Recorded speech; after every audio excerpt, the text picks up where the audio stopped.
Assalamualaikum warahmatullahi wabarakatuh. Wilujeng enjing barudak kumaha daramang mugia urang sadayana aya dina kawilujengan. Amin ya robbal alamin. Tepang deui sareng Pak Parman dina pangajaran bahasa Sunda dinten ayeuna. Ayeuna urang baris diajar ngeunaan pangjembar basa lembur kuring anu judulna Asep Sunandar Sunarya.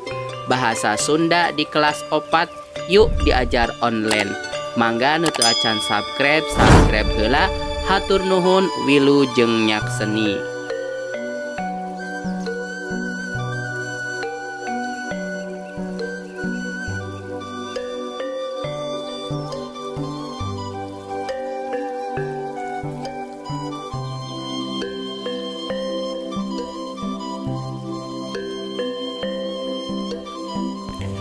Pangjembar basa lembur kuring anu judulna Asep Sunandar Sunarya.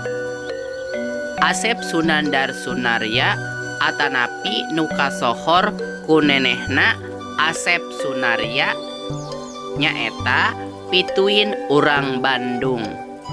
Anjeunna lahir 3 September 1855 di Kampung Jelekong, Kacamatan Bale Endah, Kabupaten Bandung.